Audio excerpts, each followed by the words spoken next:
items are not the problem. Now, I don't mean that as just some rage bait or as a skill issue comment. I mean that to say that these items are so overpowered because you have let them be overpowered. Let me explain. For example, if you're using Sonic, Shadow, or Jet on the extreme gear with a gadget setup that benefits good movement, you've set yourself up for failure against items, because extreme gear are the high risk, high reward playstyle. This is the skill-based style in this game. You're going to be able to take all the shortcuts, take every corner a little sharper with these things. So while the extreme gear may go really fast, may have great turning and good acceleration, there's one setback: the items. That is the extreme gear's deliberate weakness. It's set up this way so that, yes, you can be all the way in first, but if you get hit with one item, you can end up all the way in last.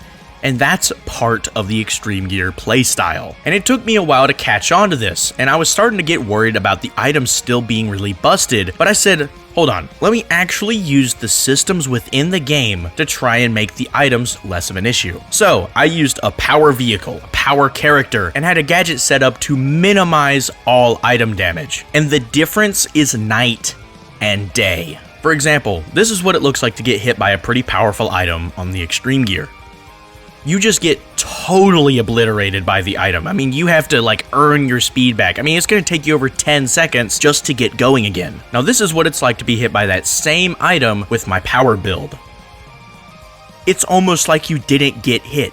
You just slow down for like half a second and then just keep moving. And once I really realized this, it's made me realize something about the whole game, is that there is a reason to play as every vehicle type, every character type, and all sorts of different gadget setups. There's not one setup that just trumps all the others. Sure, there are some, quote, busted gadgets, but if you have that gadget, then that means you can't have another gadget, which is the whole beauty of the system. Sure, you can have a monster truck at the start of the race that might get you in first, but if you don't have other gadgets that reward movement, you may start sliding back to the middle of the pack, even if you do good, because you don't have gadgets to be able to maintain that speed throughout the whole race. So I just have to be honest and say that I think the balancing is actually really good in this game. If you're using the extreme gear, sure, if you're in first and you don't get hit by items, you're gonna stay in first. If you even slightly know what you're doing, the extreme gear is just gonna slide past everybody. It is crazy fast. I mean, it's called the boost style for a reason, but it's not safe. If a person creeps up behind you with a good item, they are going to overtake you easily, and you may go not just to the middle of the pack, but all the way into last. With the extreme gear, it's almost like you're either first or you're in last.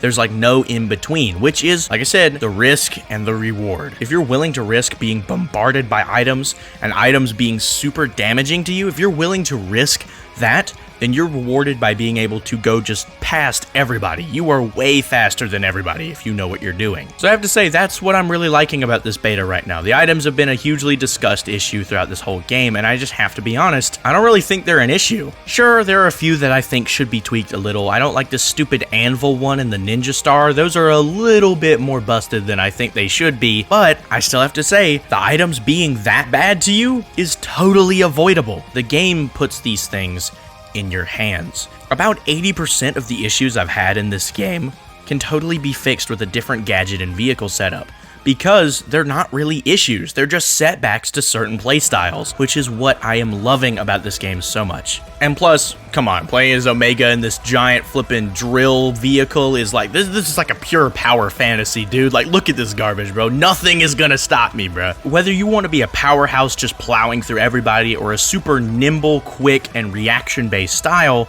it's up to you. The game puts it in your hands. You choose how you want to play. You choose what your setbacks are. That's how this game is set up. And so yeah, that's really about it for this video. I just wanted to talk about how if you're still just playing as the extreme gear, as Sonic, Shadow, or Jet with a gadget setup that rewards good movement, then yeah, the weakness to that playstyle is items being crazy damaging to you. But I realized that I like that because it makes other playstyles have a lot of room to shine. It doesn't just make the extreme gear better than everything else. It has a legitimate weakness, which is what is so awesome about it. So with that said, let me know what you think about this in the comments. You know, I'm interested, what vehicle types have you been playing as? Has it just been the gear? Have you been playing as different characters? What's your gadget setup? Like there's a lot to talk about here, so I'm interested what you guys have to say. So yeah, hope all of you have an amazing rest of your day, and God bless.